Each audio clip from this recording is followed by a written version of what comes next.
પણ જે સામાન્ય લોકો છે, જે લાઇનમાં ઊભા છે, જે મુશ્કેલીમાં ઊભા છે, આપણે કીધું કે એક અઠવાડિયું સુધી જે આવ્યું નથી તો એનું કરવાનું શું? તો લાકડા બાળો. આપણે ફરીથી લાકડા યુદ્ધમાં જઈ રહ્યા છે, ફરીથી પાષાણ યુગમાં જઈ રહ્યા છે. આપણે બધી વસ્તુમાં પાછળ પાછળ જઈ રહ્યા. આ સામાજિક તત્વોની એવી તો કેવી હિંમત કે તમને દંડો કાઢે મારવા માટે. 112ની ગાડી અને લાકડીઓ લોકો ઉપાડીને તમારે ભાગી જવું પડે. એ સ્વાભાવિક છે. પોલીસની કાર્યવાહી સામે સવાલો ઊભા થાય. પોલીસનો ડર નથી રહ્યો આ સામાજિક તત્વોમાં. જે સામાન્ય લોકો માટે તો પોલીસ ખૂબ દાદાગીરી કરે છે. પાટણ કરતા જે એના વડા છે હરસંઘવી, એની આપણે સીધી રીતે એમની વાત ના આવી, શું કરે જો પોલીસ આવી નમાલી હોય તો છે દેખાડો કરવું વધારે લાગે છે. એ નહીં, પોલીસ તમે કાયદાથી એને સજા આપો. તમે આને મારશો એટલે તમને પિશાચી આનંદ મળશે કે ના અમે માર્યું, મારે હુમલો કરો. એમ નહીં કહેતા કે ચમરબંધીને નહીં છોડીએ કે છે ને, પણ કેવું છે એ પોતાના માટે લોકો નથી કહેતા. જેમ કે જયરાજ આહિરના દીકરા, એમને ક્યાં આવું કંઈ સરઘસ નીકળ્યું. એવા ઘણા બધા લોકો, મારો વ્યક્તિગત માનવું એવું છે કે એવા ઘણા બધા ભાજપના લોકો એમનું સરઘસ નથી નીકળતું. પણ મૂળ વસ્તુ એ છે કે પહેલી સભા કાલે એમની થઈ તુલસીશ્યામમાં. એમની આખી સભામાં ખેડૂતોની સમસ્યાની તો ચર્ચા હતી, પણ એની સાથે ગોપાલ ઇટાલી અને આમ આદમી પાર્ટીની બી તેઓ ચર્ચા કરી. તો એ ભાજપની ચર્ચા નહીં કરી. તો તમારે આમ આદમી પાર્ટીની ચર્ચા કરવા કરતાં હું ખેડૂતોનો મુદ્દો લઈને આવ્યો છું, આ 10 વર્ષથી ઉકેલ નથી આવી રહ્યું, તો આ સરકાર ઉકેલ કરે, એ તમારો મુદ્દો હોવો જોઈએ, એ હું માનું છું. એ ભાજપ તરફી જવાના છે, ભાજપમાં જવાના છે. આજે બી આપણે હરીશભાઈ જોડે વાત કરી છે. હરેશ સાવલિયા વિસાવદરના છે, આમ આદમી પાર્ટીના નેતા છે. એવું કહેવાય છે કે તે ગોપાલ ઇટાલીનો પડછાયા છે. તમે પાર્ટી છોડી, પાર્ટીમાંથી કેટલાક લોકોએ તમારા પર આરોપ લગાવ્યો, તમે પણ આરોપ લગાવ્યો, પણ તમારો મુદ્દો શું? તમારું નામ છે ખેડૂત યાત્રા. આપ વિરોધી યાત્રા તો છે નહીં. પણ તમારી માંગો તો ભારતીય જનતા પાર્ટી પાસે હોવી જોઈએ, સરકાર પાસે હોવી જોઈએ, તેના લોકલ ધારાસભ્યો કે સાંસદો પાસે હોવી જોઈએ. એક સાધુ સંત મને કહો, કોઈની બાઇટ તમે સાંભળી હોય અત્યાર સુધીમાં કે ભાઈ આ ખેડૂતોનું નુકસાન થયું, તમે વળતર આપો. એક સમય એવો હતો કે ઈરાન સાથે આપણા ખૂબ ગાઢ સંબંધો હતા, પણ હવે આપણે ઈરાનનું સમર્થન સીધી રીતે કાલકત રીતે નથી કરી રહ્યા. આપણે કંઈ પણ નથી શકીએ કે એના ઉપર જે હુમલો છે, ખેમનેઈ જે એના મેન હતા, એ જ્યારે માર્યા ગયા ત્યારે આપણા તરફથી કન્ડેમ પણ નાખ્યું, ભાઈ એમને માર્યું, ખોટું કર્યું અમેરિકાએ કે ઇઝરાયલે. પણ હું તમને કહું, આરએસએસ અને ભાજપની સૌથી મોટી મુશ્કેલી શું છે તમને ખબર છે? એ કોઈ પણ સમસ્યા કહેતા જ નથી. કોવિડ આવ્યું, સરકારે સ્વીકાર્યું જ નહીં કે દેશમાં 50 લાખ લોકો મરી ગયા. સરકારે જ્યારે મેઇન મીડિયાની વાત નથી કરતો, જે સરકારી મીડિયા છે, જે કોઈ અદાણીના અંડરમાં છે, કોઈ અંબાણીના અંડરમાં છે, બધા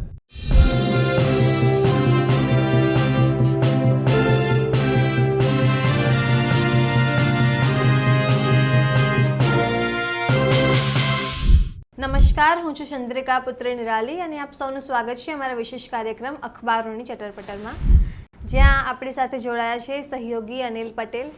નમસ્તે નિરાલી. નમસ્તે સર. તો પાટણમાં જે રીતે અસામાજિક તત્વોએ પોલીસ પર હુમલો કર્યો, તેમને ભગાડ્યા, ત્યારબાદ પોલીસે અસામાજિક તત્વોનો સરઘસ કાઢ્યું. કેવી રીતે જુઓ છો આખી ઘટનાને? જો તમે કાયદાની દૃષ્ટિએ જુઓ ને તો બંને ખોટું છે. પહેલાં તે લોકલ અસામાજિક તત્વો એક્ટિવ હતા, પછી એ લોકોની અંદર કોઈ ઝઘડો થયો, પોલીસ ત્યાં પહોંચે છે. આ સામાજિક તત્વોની એવી તો કેવી હિંમત કે તમને દંડો કાઢે મારવા માટે. એનું મતલબ શું કે તમારી ક્યાંક એમની જોડે યારી હશે, પહેલાં તમારી કોઈ સાંઠગાંઠ હશે એવું તમે માનીને ચાલો, અથવા એ લોકો એકબીજાને જાણતા હશે તો જ હિંમત કરે દંડો મારવાની. બાકી અચાનક ખાકી વર્દી પહોંચે, એ બી ગાડી લઈને પહોંચે, 112ની ગાડી, અને લાકડીઓ લોકો ઉપાડીને તમારે ભાગી જવું પડે. એ સ્વાભાવિક છે. પોલીસની કાર્યવાહી સામે સવાલો ઊભા થાય. પોલીસનો ડર નથી રહ્યો આ સામાજિક તત્વોમાં. જે સામાન્ય લોકો માટે તો પોલીસ ખૂબ દાદાગીરી કરે છે. એ ધીરે બોલ, પોલીસ સ્ટેશનમાં આવ્યો છે, ખબર નથી પડતી, ખૂણામાં બેસી જા, તને બોલાવું ત્યારે આવજે. એ કડક ભાષા હોય છે. તમે પોલીસ સ્ટેશનમાં ક્યારે ફાયર કરવા જાઓ, શરૂઆતમાં પોલીસ તમારું જ ઇન્ટ્રોગેશન કરશે. ક્યાં ખોવાઈ ગયું હતું તારું પાકીટ, ખાલી મોબાઈલ ચોરી, ધ્યાન નથી પડતું, એફઆઈઆર લખાવા હાલે આવો છો, આ બધી વાતો કરે છે.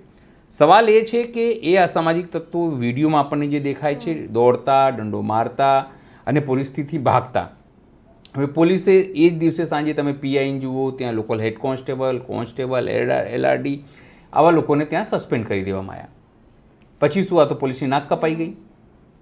એટલે પોલીસે એક વખત તો ખોટું કામ કર્યું જ ભાગીને. ત્યાં ભાઈ તમને પોલીસ, તમને લોકો ટેક્સના નાણાં આપે છે, તમે એવું કહેશો ભાઈ પોલીસ બી તો માણસ છે. એક પક્ષ એવું છે, એ ભાગે નહીં, એ વધારે લોકો આવી જાય, જયું બચાવ્યું ના ભાગે. ભાગે. આપણે એવું માનીએ કે ચલો પોલીસ ભાગી ગઈ તો પછી આવું લોકોને ટેવ પડી જશે, આ સામાજિક તત્વોને આવી ટેવ પડી જશે. હથિયાર શેના માટે આપ્યા છે? તમને હથિયાર શેના માટે આપે? સવાલ એ છે ને કે આ સામાજિક તત્વો તમારા પર હુમલો. હા, એવું માની લી કે ભાઈ તમે NHRC એટલે કે નેશનલ હ્યુમન રાઇટ કમિશનની તમને અલગ અલગ પ્રકારની ચિંતાઓ થશે, આવી પ્રકારની તમને ચિંતાઓ થશે, બરાબર. પણ સવાલ ખાલી એટલું જ છે કે તમે ભાગ્યા, આખા રાજ્યમાં તમારી ફજેતી થઈ, પાટણ કરતાં જે એના વડા છે હરસંઘવી એની, આપણે સીધી રીતે એમની વાત ના આવી. શું કરે જો પોલીસ આવી નમાલી હોય તો? આપણે સીધી રીતે આવી કહીએ કે જો ત્યાંના, આપણે સમગ્ર પોલીસ નથી કહેતા, પણ થોડા લોકો જે છે આવી રીતે ભાગી ગયા એટલે પોલીસનું નાક તો કપાઈ. હવે પોલીસે બીજી ભૂલ શું કરી કે એ લોકોને પકડ્યા અને જાહેરમાં સરભરા કરી, માર્યા. લિટરલી તમે જુઓ ને તો રીસી એ સરઘસ કાઢે છે, મારે છે, એ બતાવવાનો પ્રયત્ન કરી રહ્યા છે કે આજ પછી તમે હિંમત કરતા નહીં. એ બી ખોટો છે જાહેરમાં મારવાનું. તમને ખ્યાલ હશે તો ખંભાતમાં આવું જ કેસ થયો તો ત્યાં હિન્દુ મુસ્લિમનું થયું હતું ને કેટલાક મુસ્લિમ યુવાનોને પોલીસે જાહેરમાં થાંભલાથી બાંધીને માર્યા હતા. એ લોકોને હાઈકોર્ટમાં અને પછી સુપ્રીમ કોર્ટમાં જઈને એની મુસીબત છૂટી. પણ આ પોલીસને, ભાઈ પોલીસનું કામ કાયદાને સંભાળવાનું છે. દેખાડો કરવો વધારે લાગે છે. એને પોલીસ, તમે કાયદાથી એને સજા આપો. તમે આને મારશો એટલે તમને પિસાચી આનંદ મળશે કે ના અમે માર્યું, જોયું, બદલો લીધો, એક મેસેજ આપ્યો, જો કેવું માર્યું. કાલે એ લોકો એના કરતાં વધારે લોકો થશે. એમને એટલી ખબર પડી જશે કે જો આજે 25 લોકો હતા કાલે 50 લોકો ઘૂસીને અમે પોલીસને મારીશું. સમજ્યા તમે?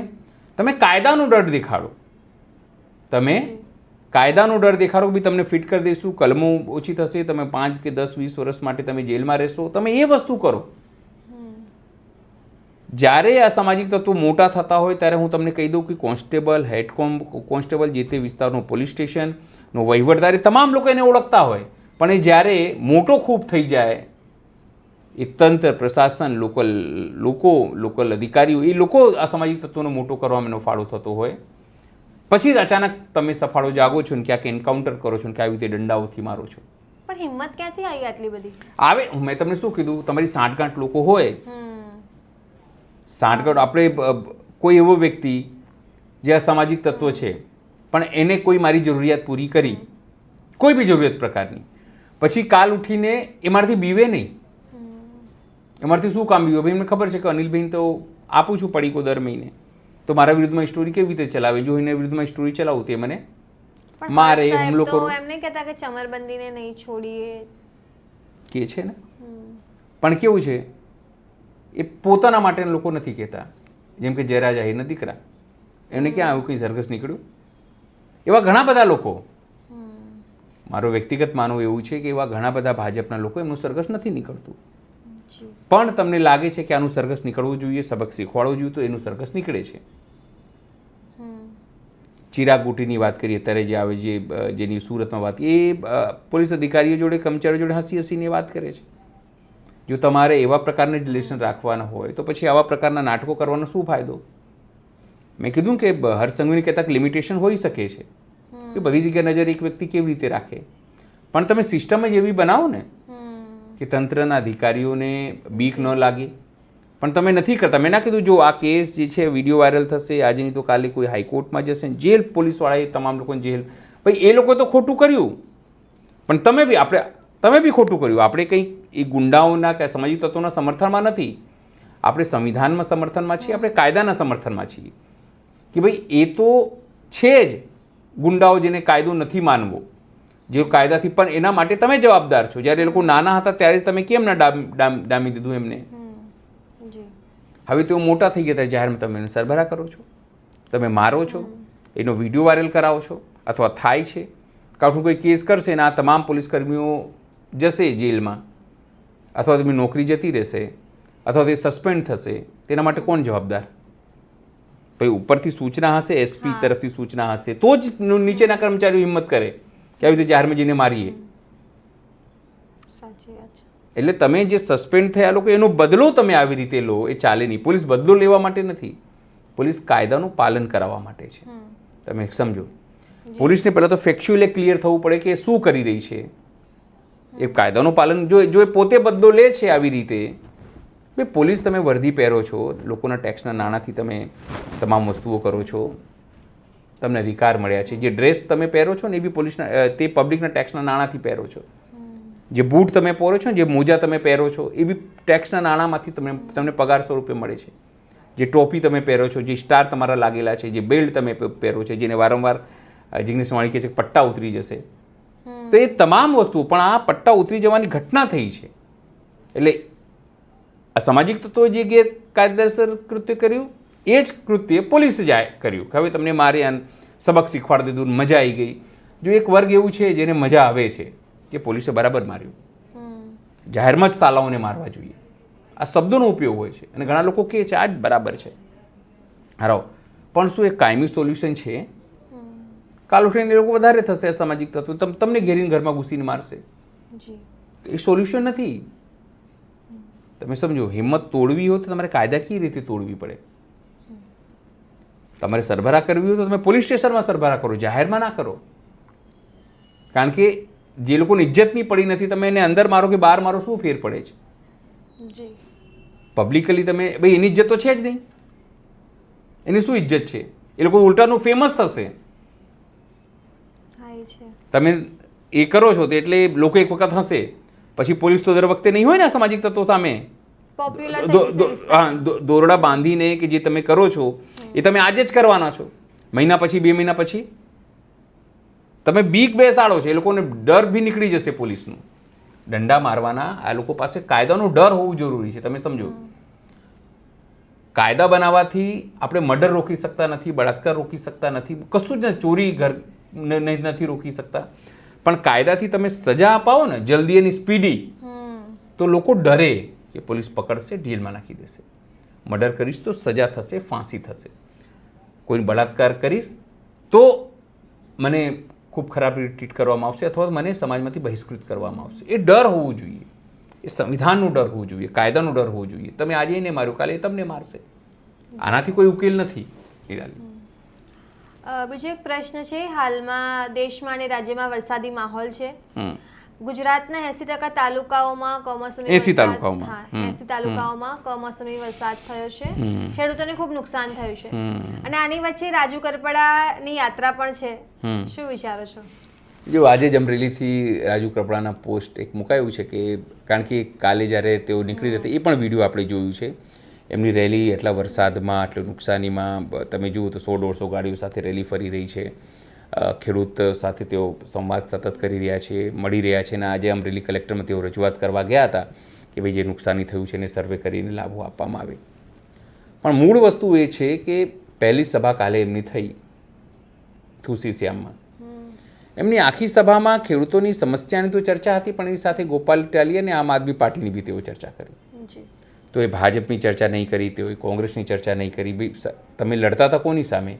સત્તા પક્ષ સામે. તમારો વિરોધ શેનો હતો કે ભાઈ બોટાદમાં જે કડદા કાંડ થયો એ કડદા કાંડમાં સરકારે સ્વીકાર્યું, સરકારે પરિપત્ર જાહેર કર્યું કે કડદા ના કરો.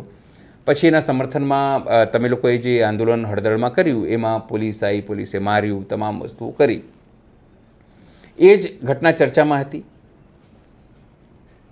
એ ચર્ચા તમે કરો અને વિધાનસભામાં સરકારે સ્વીકારી પણ લીધું કે બોટાદમાં કોઈ પ્રકારનો કડદાકાંડનું અમને ખ્યાલ નથી. ગોપાલ ઇટાલિયાએ સવાલ પૂછ્યું, એની અંદર કીધું ભાઈ આવું કઈ વસ્તુ થતી નથી. એટલું મતલબ શું કે તમારી આખી કવાયત ઝીરો થઈ ગઈ. તો તમારું નિશાન કોણ હોવું જોઈએ? સરકાર હોવી જોઈએ. તો તમે તમારી પીડાને નીકળી રહ્યો છો. એટલે મને એવું લાગે છે, મારું વ્યક્તિગત વિશ્લેષણ કદાચ હોઈ શકે છે કે જો રાજુ કરપડા વારંવાર આ વાત કહેશે કે મારી જોડે એક આમ આદમી પાર્ટી અન્યાય કર્યો, આ કર્યું, ઘણી વખત કેવું હોય કે ફરિયાદી જ આરોપી બની જાય છે.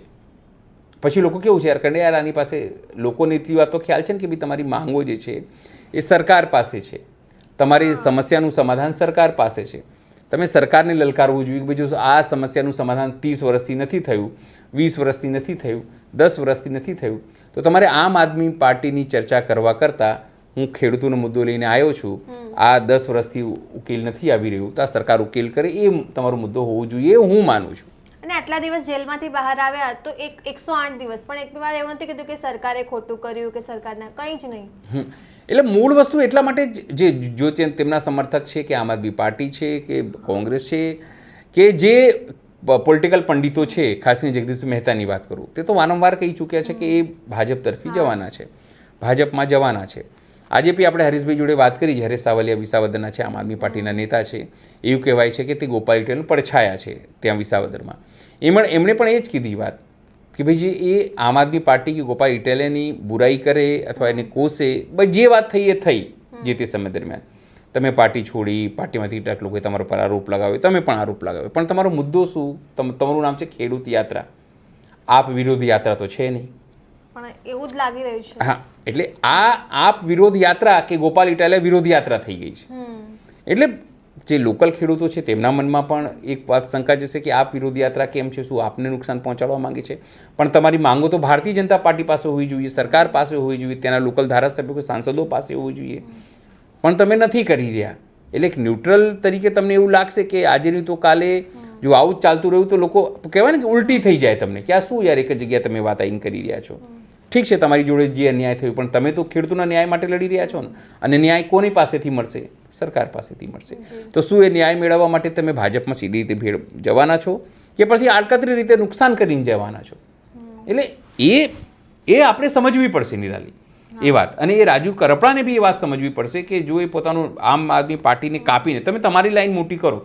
હું કોઈ આમ આદમી પાર્ટીનું સમર્થક નથી કે ભાજપનું કોઈ સમર્થક નથી કે આપણે કોંગ્રેસના કોઈ સમર્થક નથી, પણ ખેડૂતોના પોઈન્ટ ઓફ વ્યૂ તમે વિચારો તો તમારા વ્યક્તિગત સમર્થકો લોકો હોઈ શકે છે, તમારાથી પ્રભાવિત લોકો હોઈ શકે છે, તમારી સ્પીચથી લોકો પ્રભાવિત હોઈ શકે છે, પણ જ્યારે તમે એમાં સરકારને ન કહીને આમ આદમી પાર્ટીને, ગોપાલ ઇટાલિયાને, ABCD કોઈને પણ ઇસ્યુ કરો અને પોતાની વિક્ટીમ બતાવવાનો પ્રયત્ન કરો તો એક દિવસ ચાલે એ ઘટના, એક દિવસ ચાલે, 2 દિવસ ચાલે. 11 સભામાં તમે આ વાત કરશો તો મને નથી લાગતું કે આમ આદમી પાર્ટીને કોઈ મોટું નુકસાન થાય અથવા ગોપાલ ઇટાલિયાને કોઈ મોટું નુકસાન થાય. હા, ખેડૂતોનો મુદ્દો ઉપાડો, સરકારને તમે લલકારો, પણ તમે જુઓ કાલે જે સભા થઈ એની અંદર 2 પ્રકારના સિમ્બોલિક ઘટનાઓ કહ્યું. એક જે તમને એમને ચિત્ર આપવામાં આવ્યું એ ભારત માતા જે છે એ ભારત માતાના હાથમાં જે ધ્વજ છે ભગવો ધ્વજ છે. શું છે? ભગવો ધ્વજ. ભગવો ધ્વજ છે નંબર 1. બીજું, કિસાન સંઘ જે બલરામ ભગવાનનું ફોટો યુઝ કરે છે એ ફોટો પણ એમને ત્યાં આપવામાં આવ્યો એ ઘટનાક્રમમાં.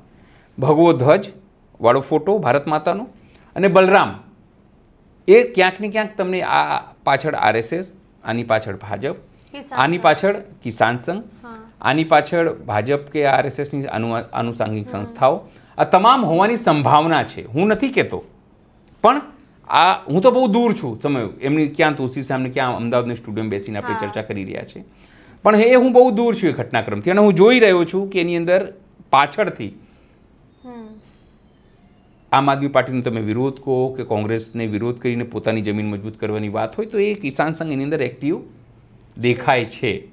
એટલે ક્યાંક ને ક્યાંક કિસાન સંઘ, ક્યાંક ને ક્યાંક ભાજપે રાજુ કરપડાના આ સમગ્ર યાત્રાને મને લાગે છે કેપ્ચર કરી લીધું એવું લાગે છે. જે તસવીરો કાલે અપાઈ, જે સાધુ સંતો એની અંદર જોડ, ખેડૂતોના આંદોલનમાં સાધુ સંતોનું શું કામ?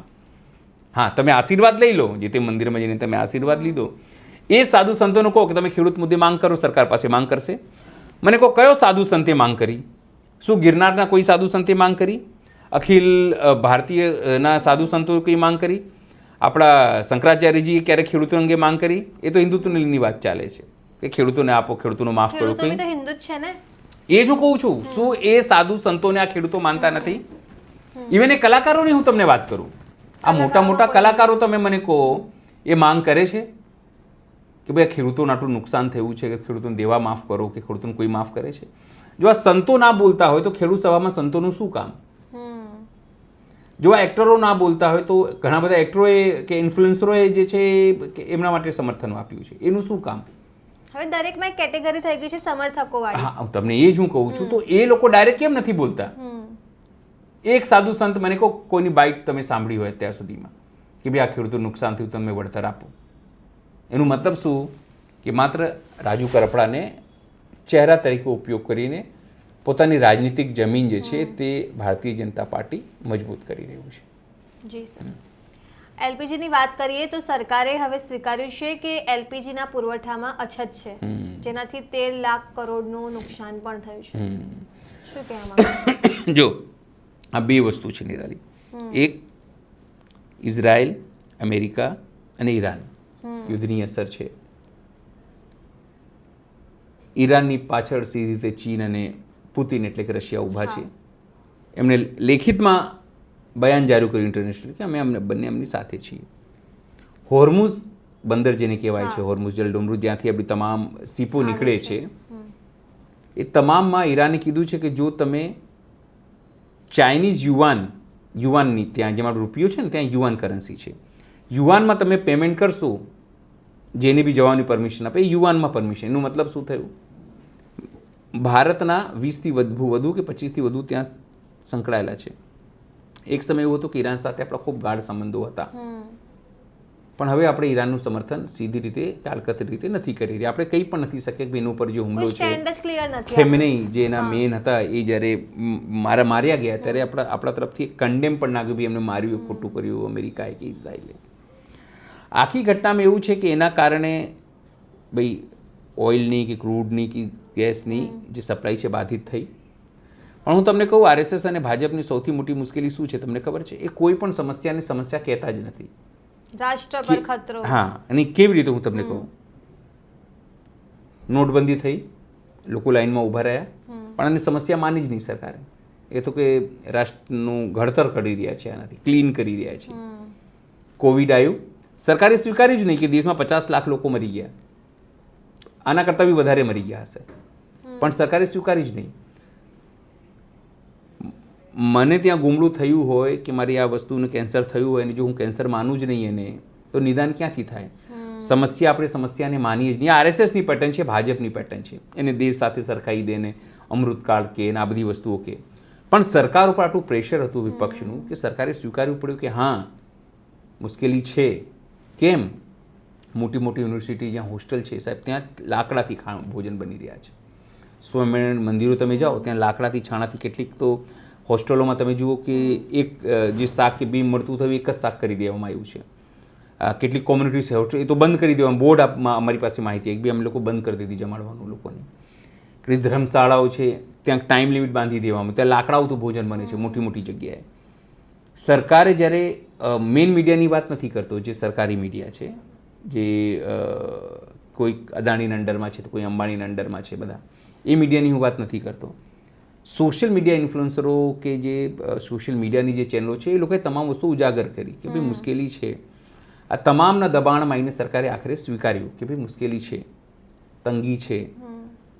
મને ખબર છે 2 સિલિન્ડર હોય, સરકારી નિયમ બાર 2 સિલિન્ડર હોય તો તમે 30 દિવસે જ બુક કરાવી શકો. મારા ઘરે એવું જ છે, અઠવાડિયાથી નથી આવ્યો. હા, મારા ઘરે બી નથી આવ્યું 30 દિવસે. અત્યારે તો બુકિંગ થયું છે, હવે જ્યારે નહીં ફાવશે ત્યારે. એટલા માટે મારી વાઈફે એણે ઇન્ડક્શન લઈએ કે બે વચ્ચેનો જે ગાળો, હવે જેની પાસે એક હોય એને 25 દિવસે, પણ મને કહો જેના ઘરમાં 4 કે 5 લોકો હોય, કયો ગેસ સિલિન્ડર 25 દિવસ ચાલે છે? 20-21 દિવસથી વધારે કંઈ નથી ચાલતું. પણ જે લોકો દેશના સત્તા સર્વોચ્ચ સ્થાન પર બેઠા છે એ લોકોને પરિવાર શું ખબર નથી, ગેસ સિલિન્ડર કેટલા દિવસ ચાલે એ ખબર નથી. મંત્રીઓની વાત હું નથી કરતો, એમના ઘરે તો અવેલેબલ છે, તમે એમના ઘરે જશો 4 સિલિન્ડર એક્સ્ટ્રા મૂકેલા હશે, તમને કહી દઉં. પણ જે સામાન્ય લોકો છે, જે લાઇનમાં ઊભા છે, જે મુશ્કેલીમાં ઊભા છે, આપણે કીધું કે 1 અઠવાડિયા સુધી જે આવ્યું નથી તો એનું કરવાનું શું? તો લાકડા બાળો. આપણે ફરીથી લાકડા યુદ્ધમાં જઈ રહ્યા છે, ફરીથી પાષાણ યુગમાં જઈ રહ્યા છે. આપણે બધી વસ્તુમાં પાછળ જઈ રહ્યા. તમે જુઓ તો યુનિવર્સિટી બનાવવાની વાત નહીં થાય, પણ ભવ્ય રામ મંદિર બનશે. આપણે મંદિરનો વિરોધી નથી. જો બધે લખી આ ભક્તો આપણને એવું કહેશે કે આ તો મંદિરના વિરોધી છે. આપણા ત્યાં સારી એક હોસ્પિટલ મને કે એક યુનિવર્સિટી કો વર્લ્ડમાં જે નંબર 1 હોય, જે આપણે નવી બનાવી બહાર જાય છે. એટલે આ સરકાર જે છે સ્વીકારતી નથી. એના કારણે કેવું થયું કે સતત યુદ્ધ થઈ રહ્યું છે. જે ઓઇલ કંપનીઓ છે કે બીજી જે એનર્જી સેક્ટરમાં જે કંપનીઓ છે એના શેર સતત તૂટી રહ્યા છે. કાલે જ્યારે માર્કેટ બંધ થયું ત્યાર સુધી આપણે 14-15 લાખ કરોડ નુકસાન થયું. હવે 14-15 લાખ કરોડ કોના રૂપિયા છે? તમારા મારા જેવા સામાન્ય ઇન્વેસ્ટર છે એના રૂપિયા છે. અને આ સતત તૂટી રહ્યું છે, હજુ બી તૂટશે, કારણ કે હજુ બી યુદ્ધ કેટલા દિવસ ચાલશે કેટલા નહીં એ અનસર્ટેન છે. હવે જો અનસર્ટેન હોય તો સ્વાભાવિક છે જો આપણા દેશમાં જે ઇન્વેસ્ટમેન્ટ હોય એમાં ઘટાડો થાય, કંપનીઓના શેર તૂટે, આ તમામ વસ્તુ થવાની છે નિરાની. એટલે સરકાર જો આટલું સ્વીકાર્યું કે ભાઈ અછત છે, તો સરકારે એ પણ સ્વીકાર્યું ભાઈ અમારા હાથમાં નથી, અંડર કંટ્રોલ નથી, હવે બધું કંટ્રોલ બહાર છે. એટલે જો ભારતના લોકોને કંઈ ટ્રમ્પને નથી ચૂંટવું, નેતન્યાહુને ચૂંટવું છે ના, જિનપિંગને ચૂંટવું છે ના, પુતિનને ચૂંટવું. આપણે તો વડાપ્રધાન નરેન્દ્ર મોદી છે આપણા ત્યાં. તો નરેન્દ્ર મોદીએ આવીને દેશ માટે કહેવું જોઈએ કે શું નુકસાની છે. પણ નરેન્દ્ર મોદી અત્યારે ક્યાં છે? તો તમિલનાડુમાં પ્રચારમાં છે, કેરળમાં પ્રચારમાં છે, બંગાળમાં, આસામમાં, એવા બધામાં અત્યારે પ્રચાર કરી રહ્યા છે. આપણને કંઈ ખોટું બી નથી લાગતું. પણ સવાલ એ છે કે જ્યારેથી તમે આવ્યા છો ત્યારથી લોકો લાઇનમાં ઊભા છે. એ હકીકત થઈ ગયું છે. તમે લાઇનવાળા પીએમ થઈ ગયા છો. તમારા કારણે દેશ બેઠી. હા, તમે એવું કહી શકો કે દેશ માટે તમે આટલું ના કરી શકો લાકડું, પણ જ્યારે તમે આવ્યા ત્યારે કહેતા હતા કે અચ્છે દિન આएंगे. 2 થી 3 જણા એવા છે જેમનું લાઈનમાં લાગવાથી એક ભાઈ છે, વૃદ્ધ છે, એમનું મૃત્યુ થયું છે, એક બેનને મૃત્યુ થયું હા, છે. તમને એ કહું, તમે શું કહીને આવ્યા હતા? અચ્છે દિન આएंगे, એ જ કહેતા હતા ને. તો આજ અચ્છે દિન છે. તમે કહેતા હતા કે જ્યારે નોટબંધી થયું ને ત્યારે આપણા કરન્સીમાં, આપણા દેશમાં 16 લાખ કરોડ રૂપિયા જે છે ને, 16 થી 20 લાખ કરોડ રૂપિયાના નોટ કરન્સી એ માર્કેટમાં હતી. શું કહીને લઈને આવવામાં આવ્યું કે આનાથી આપણે ડિજિટલ કરન્સી વધારીશું, આ જે હાર્ડ કરન્સી છે ધીરે ધીરે ઓછું કરીશું. તમને ખબર છે અત્યારે 40 લાખ કરોડ કરન્સી નોટ માર્કેટમાં છે. તમે શું કહીને આવ્યા હતા કે ઓછું કરીશું, પણ ઉલટાનું 2 ગણા થઈ ગયા. પણ તમે શ્રેય લઈ શકો છો, ડિજિટલ કરન્સી તો વધી ને. તમે વિચાર કરો, જો ડિજિટલ કરન્સી ના વધી હોય તો આ 40 લાખ કરોડ છે ને, 40 લાખ એ 1 અરબ કરોડ થઈ જાય કરન્સીમાં. કારણ કે તમારા હાથમાં અર્થતંત્ર તો છે નહીં. તમે અમેરિકાથી ડરો છો, એ વાત સાબિત થઈ ગઈ છે. અને નરેન્દ્ર સરેન્ડર કરીને જે કોંગ્રેસ કરી રહી છે એ પણ એક ખૂબ લોકોમાં ઇમ્પેક્ટ પાડી રહી છે. કોંગ્રેસનો વિરોધ, આમ આદમી પાર્ટીનો વિરોધ ક્યાંક ને ક્યાંક હવે એની અસર દેખાવા લાગી છે. અને લોકો ધીરે ધીરે સમજણા થઈ રહ્યા છે એવું લાગે છે અત્યારે. પછી ઇલેક્શન, 5 રાજ્યોનું ઇલેક્શન છે, એના ઉપર આપણને ખબર પડશે. પણ એસઆઈઆર, ઇલેક્શન કમિશનના તમામ ઉપર આરોપો છે. પણ એટલું કહી શકાય છે કે સરકારે છેલ્લે તો સ્વીકાર્યું કે ભાઈ આ તંગી છે રાંધણ ગેસની, કે ઓઇલ સેક્ટરમાં તંગી છે, કટોકટી જેવી છે. એ એટલા માટે પણ સ્વીકાર્યું છે કે દબાણ હતું રાજકીય. જો નહીં સ્વીકારે તો પછી લોકો ક્યાંથી લાવો ભાઈ, લાવો સિલિન્ડર લાવો. પણ દબાયેલા અવાજમાં પણ એક વસ્તુ સ્વીકારી છે, એક સારી બાબત છે. પણ જે નુકસાન શેરબજારનું થઈ રહ્યું છે એનું ભરપાઈ કઈ રીતે થશે એ એક મોટો સવાલ છે ઇકોનોમી, અર્થતંત્રની અંદર. જી સર, ધન્યવાદ જોડાવા બદલ. તમે આ તમામ વિશે શું વિચારો છો કમેન્ટ કરીને જણાવો. અત્યાર માટે બસ આટલું જ. ધન્યવાદ.